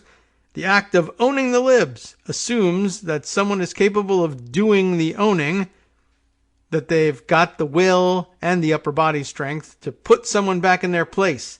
The president's core supporters are still mostly white men who see him as a champion. Wealthy enough to deserve veneration, powerful enough to fend off feminists and Black Lives Matter activists. Trump's crude masculinity has always been key to his appeal. I don't know where they see it, but that's what they see. It tracks with his fixation on the racehorse theory of good genes and for his nepotistic tendencies. Trump believes he is that racehorse, the sire of a line of super children. The simple truth is that you cannot be a weak authoritarian. It's right there in the name. Strong man, right? But Trump's overconfidence may yet undo him, and others too. He disdains mask wearing as a display of weakness, a reason to needle Joe Biden and to berate aides who took precautions around him. Once he finally got sick, he'd left himself only one way to react. What's a president with a warped sense of masculinity and a potentially deadly disease to do? Pretend that everything's normal, of course. Trump announced that he's leaving Walter Reed at 6:30 p.m. on Monday and is living proof that Americans should not, quote, be afraid of COVID. Considering his previous need for supplemental oxygen, steroids, remdesivir, and experimental antibody therapy, Trump's claim that he beat the virus is difficult to accept. It's easier, perhaps, to believe that he is secretly a shape-shifting alien whose COVID-19 diagnosis is all part of a ruse to take over the earth, as Vice reported on Monday. Trump can't admit the truth, which is that he was and possibly still is seriously ill, that he repeatedly put in danger his security detail, his aides, and however many essential workers were unfortunate enough to enter his vicinity. Again, you cannot be America's big, strong daddy when you don't even get the benevolent paternalism right.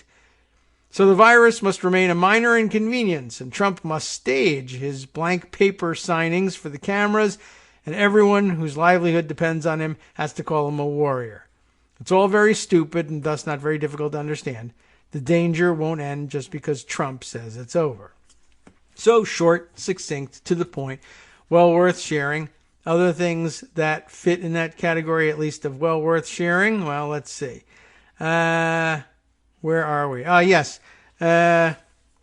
We've got, there was a piece in the New York Times on the White House bet on Abbott's rapid tests. It didn't work out, as we know, and maybe this will give us some more extra background on their testing regimen and whether or not they even administer it.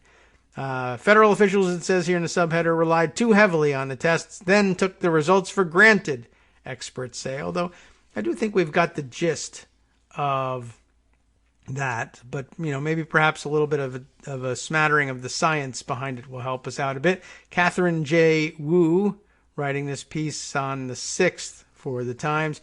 After months of crowded events and often maskless encounters, a growing number of top government officials, including President Trump and their close contacts, have tested positive for the coronavirus. The fault for the outbreak lies in no small part with the ill-conceived disease prevention strategy at the White House, health experts said. From the early days of the pandemic, federal officials have relied too heavily on one company's rapid tests with little or no mechanism to identify and contain cases that fell through the diagnostic cracks. Now you're seeing the results of that happening at a mass event. Again, that's the reason you don't do mass events. Don't do mass events, you won't have mass outbreaks. That's the way it is. It seems the White House put all their eggs in one basket. Testing, which they hate, by the way. Trump can't stop saying enough bad things about it, or enough false things about it. Well, this is the comment of Dr. Megan Ranney, R-A-N-N-E-Y, Rainey perhaps, an emergency medicine physician at Brown University. But there is no single strategy, no single thing we can do to be safe. It has to be multimodal.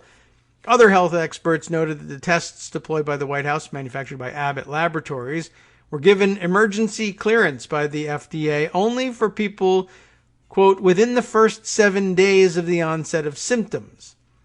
But they were used incorrectly to screen people who were not showing any signs of illness. Such off-label use, experts said, further compromised the strategy that presumably was designed to keep leading officials safe from a pandemic that so far has killed more than 210, I'd say 215,000 Americans. I think we're above 216 now and on our way to 217. It's not being used for the intended purpose, said Sira Madad, an infectious disease epidemiologist based in New York. So there will be potentially a lot of false negatives and false positives. False positives are a little less dangerous in terms of spreading the disease, I would guess, because you get excluded from the mass event. Anyway, Abbott's rapid coronavirus tests called the ID Now and the Binax Now, B-I-N-A-X, Binax Now, are speedy, portable, and easy to operate, delivering results in minutes. But the convenience comes at a cost. The products are less accurate than lab tests that use a technique called polymerase, I'm sure Greg has pronounced it for us, polymerase chain reactions, or PCR, that I can definitely pronounce. And they more frequently miss infections or mistakenly designate healthy people as infected, as happened to Governor Mike DeWine of Ohio in August. Nonetheless, shortly after Abbott's ID Now test received emergency approval from the FDA in the spring, the White House adopted it as a rapid screening tool for staff members and visitors who came in close contact with the president. It certainly sounded like that was a plausible plan at the time, but I suppose if you had stopped and listened to scientific critique of it or how to integrate it into a better testing regime, you'd have better results. But no, screw that. We've answered all questions. Sometime around the end of August or early September, the White House switched to using the Binax Now, a similarly quick test that hunts for bits of coronavirus protein rather than viral RNA, according to a senior administration official. Federal officials recently purchased the Binax Now to distribute by the millions to governors and vulnerable communities around the country. Rapid tests have been hailed by some experts as a welcome solution to the lengthy delays that have plagued expensive laboratory tests, although the products come with problems of their own. People with COVID-19 symptoms have been among those taking the test on White House grounds, where individuals who received negative results were granted swift access to the president and his advisors. Dr. Scott Gottlieb, the former commissioner of the FDA, described these procedures as a misguided attempt at a zero-fail testing protocol in an interview on CBS's Face the Nation on Sunday, saying that officials weren't taking any precautions beyond testing people who are going to be in contact with the president. I think the obvious answer here is you can take those rapid tests. If you get a negative, fine. Put on a mask, go in there, do your best. But the mask stays on, and so does the president's mask, and there's some distance between you so that if you are a false negative, we do our best anyway to try to mitigate the possibilities of spreading the virus indoors. And, if we can do it outdoors, so much the better, an additional layer of protection. However, according to the product's packaging, both Abbott rapid tests, both of those tests, are intended for people with COVID-19 symptoms early on in their illness. When Abbott submitted the test for emergency authorization to the FDA, the company provided data only for people with symptoms. When used appropriately, the company has said both tests perform at about 95%, they perform about 95% as well as PCR. But how well do the products do in asymptomatic individuals? That remains murky. You see the difference? If you're feeling sick and you want to either rule out the virus or get some sense of whether you really got it, it's a pretty good answer. If you're feeling sick and you are given a positive response by the Abbott Labs test, they say, all right, it's probable that you have it. You should get the lab test done to confirm it for sure, but you need to be in isolation. What it's not designed for is, let's just test everybody and we'll find out who has it before they're even symptomatic, and we can isolate them or at least keep them from meeting with the president and protect the president that way. That's not what it's for. In a statement, Darcy Ross, Abbott's senior director of external communications, said the instructions that came with both products gave physicians the power to administer tests at their discretion, regardless of whether the recipients had symptoms. As with all tests that receive an EUA, emergency use authorization, right? The healthcare provider will determine if a person needs a COVID-19 test, she said. Okay. Dr. Krutika Kupali, an infectious disease physician based in South Carolina, said she would not feel comfortable administering such tests to healthy patients. We don't have data to show how this test is going to perform in that population. Abbott was not required to submit data evaluating either test's performance in asymptomatic populations when applying for this emergency use approval from the FDA, but Ms. Ross confirmed that such studies are underway, and the company has told experts that it thinks asymptomatic testing is likely to pan out. On Saturday evening, Andrea Weiner, Abbott's executive vice president of Rapid and Molecular Diagnostics, did you realize that there was such a person? Emailed a document entitled Perspectives on Testing to several public health experts, including Dr. Ashish Jha, dean of the Brown University School of Public Health. A lot of Brown University in this one. Containing preliminary results outlining the ID Now's performance in people without symptoms. Among an unspecified number of individuals, the test picked up about 88% of the infections found by laboratory PCR tests, the company's statement said. Numbers were not reported for the Binax Now version of the test. By studying the test in the asymptomatic people, Abbott knows it works in that population, the document said. It can't say that for itself because the test isn't approved for that, but the data has been shared with others and the FDA too. In response to queries about the document, Ms. Ross said the data had been collected from a few dozen individuals. Susan Butler-Wu, a clinical microbiologist at the University of Southern California, expressed concern about the private release of data. Without more transparency about how and when the results were achieved and in whom, she said, I have to take their numbers with a grain of salt. Dr. Butler-Wu also noted that tests like the ID Now have produced lackluster results in the hands of other researchers, missing 25% or more of infections in people with symptoms. Even less data are available on the Binax Now, reportedly the principal test now used at the White House, and a product that Admiral Brett Giroir, the senior official leading the administration's testing effort, recently touted for off-label use on Twitter. The post provoked confusion and ire from the health experts and members of the public. No, said Dr. Butler-Wu, who recalled her dismay on seeing the tweet. You can't just take a product and off-label it and assume it's happy days. Still, experts said fault for the outbreak at the White House lay with officials who blindly trusted that testing alone could act as an impervious filter to the coronavirus. Even if Abbott's tests had performed as well as advertised on everyone, regardless of symptoms, it's statistically impossible it wouldn't have missed some infections, Butler-Wu said, and clearly it did. White House official, well, it's not that clear. If the president was the super spreader and they didn't test him, well, there's that. Of course, you miss 100% of the people you don't test. That's always true. White House officials have repeatedly declined to provide specific details about the testing procedures for staff members and visitors, sparking frustration among experts trying to assess the situation. There should be a very clear protocol that everyone could recite, said Jennifer Nuzzo, an epidemiologist at Johns Hopkins University.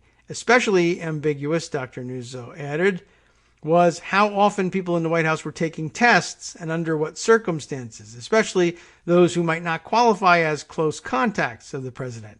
Any slip-ups could create ample opportunity for the coronavirus to hop into a new host. On Monday, Kayleigh McEnany, the White House's press secretary, announced that she had tested positive and would isolate herself.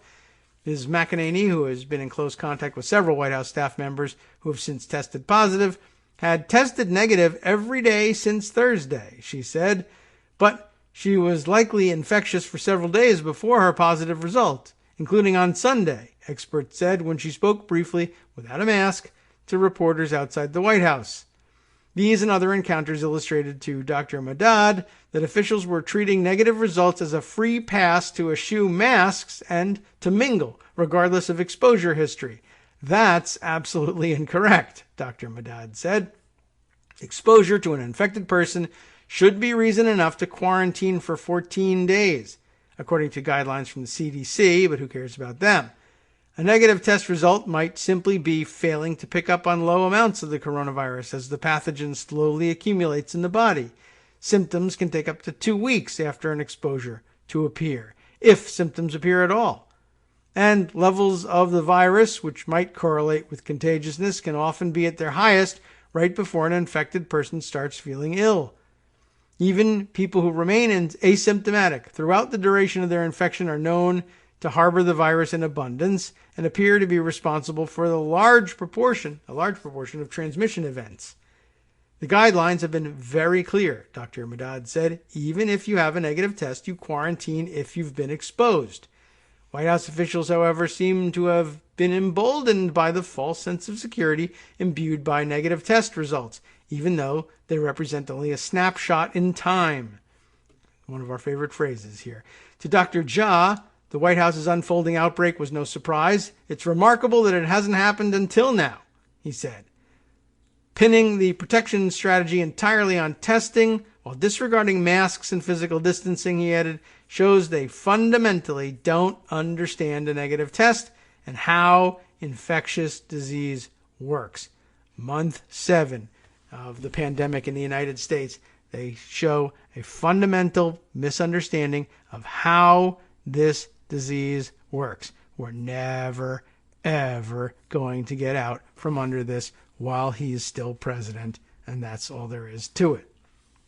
So, if you want out, you're going to have to throw him out. All right, let's see. About 10 minutes left. Perhaps most relevant in terms of follow-up, this article in the Daily Beast from Spencer Ackerman, who's got a special interest in this area, and Asuin Subsang, whose name I will never know whether I get correct, Aaron Banco, and Sam Stein, the whole team at the Daily Beast on this one. White House quietly told veterans groups it might have exposed them to COVID. Speaking of veterans groups, I'm sure that when the president skips the upcoming virtual debate, I'm sure he'll be out there telling people that he'll be raising money for you again, like when he skipped the debate in the 2016 primaries and then stole all the money that he raised for you, if he raised any at all, and then made his friend Stuart Rahr come up with the difference. All right.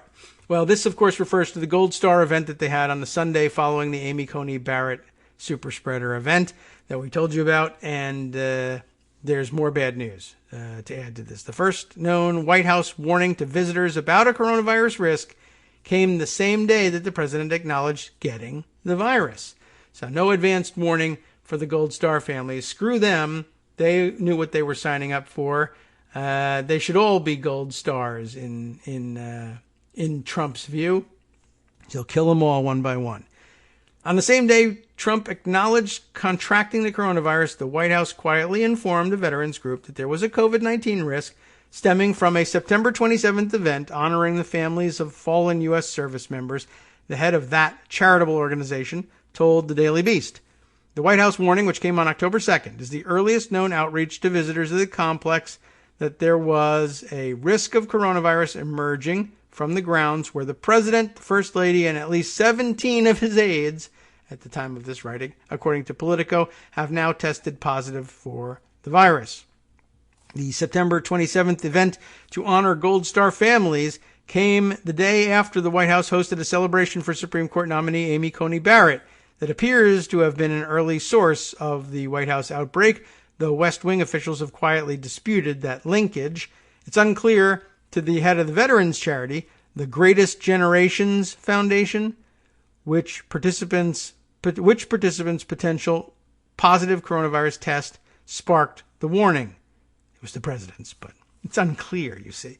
The White House has been in daily contact with TGGF for contact tracing purposes after alerting us on 10/2 of a possible COVID positive person at the event, the president. So we could know there was a potential our attendees were exposed, said the Greatest Generations Foundation's president and CEO, Timothy Davis. By the way, I'll just shoehorn in here that I saw in passing, I think on Twitter. We'll see if I can find the proof of that in order to bring it to your attention and to give you the link you need. But I believe since the debate idea has come up, I believe there were 11 workers, like set workers, who helped produce the Cleveland debate the other day, who are now sick with coronavirus, in case you were wondering about whether or not Trump was concealing his illness that he knew about when he arrived and held the debate nonetheless, thinking, as many people say, to perhaps infect Joe Biden. He missed on Joe Biden and made 11 of the production workers sick instead. So anyway, back to the article here. Pictures from the Gold Star family event, which Trump attended, show minimal mask wearing and social distancing. It took place indoors, though attendees said they were tested prior to attending, but we see what that's worth from the prior article. A Republican close to the White House also told the Daily Beast that others present at the event received outreach from the White House office, though not the medical office, late last week, urging them to get coronavirus tests. The source described a chaotic scene in the White House as it tries to manage the internal outbreak. The communications breakdown during this is even worse than usual, this source said. Different departments and offices are not talking or communicating appropriately. People are doing different things, and officials are having trouble getting on the same page. The East Wing and the West Wing are dealing with this totally differently. It's just a mess. Davis said the White House's Office of Public Liaison notified him and has remained in touch. The White House Medical Unit has taken the lead on contact tracing, but the Public Liaison's office communications with individuals from the Gold Star family event underscores the extent to which multiple officials in the White House were concerned, after the fact anyway, about visitors' exposure. The White House has repeatedly said that it only contacts individuals who may have come within 6 feet of a White House personnel member in the 48 hours preceding their positive test, which they should be talking now about the post-positive test, too, because now we have personnel coming in close contact with people after being positive. The outreach to Davis raises questions about whether there were any COVID-positive individuals in attendance at the event. Trump's top aide, Hope Hicks, how does she do it, right? Tested positive September 30th, 3 days after the gathering, and pictures from the ceremony do not show her in the audience, so that's of some interest. Publicly, officials were projecting calm. On the same day that the White House reached out to Davis, officials were still portraying the president's infection with the disease as isolated and containable. One official told the Daily Beast last week that the White House was operating business as usual and that no update or warning had been sent out to personnel. The White House has a robust contact tracing process led by the medical unit. No, they don't. With CDC guidance. The White House also extends a variety of communications to its guests and organizations who work with us on a variety of issues and events, which is a non sequitur. Thanks to Brian Morgenstern, White House spokesman. They're down to like their 5th string because everybody else is sick. President Trump and his staff take risk mitigation seriously. No, they don't. We also know that it's very important to reopen our country for the president to continue working for the American people in a safe way. which he's not doing. So, there you have it. That's the update. They are kind of, sort of, after they were caught, talking to the Gold Star families and maybe sort of telling them that somebody kind of, sort of could have been there who had coronavirus. And the answer is the president. And you all posed for pictures with the president. That's why you were there. So, thanks for holding another super spreader event and lying about it. That's going to be the theme of the rest of the day, I'm sure, as people look into this story and more. We'll be returning tomorrow with these stories and others as well, plus Ian Reifowitz and his latest. We'll catch up with that, have a great conversation, I'm sure, and if time permits, we'll perhaps dive into the latest weirdness surrounding the Q nutters and how they're spreading their infection among the general populace, including to cops. Mother Jones has an article of interest here. QAnon is attracting cops. Not a great combination of current issues, if you ask me. We'll be right back. From networksradio.com, you have been listening to Kagro in the Morning with David Waldman. All right, coming up next, of course, Justice Putnam with the West Coast Cookbook and Speakeasy. We'll be, of course, reviewing what happened debate-wise yesterday and looking ahead. In fact, a panel of 3 appellate judges he's looking at upheld a lower court order to let the 2020 census continue through October, but Trump filing an appeal nonetheless.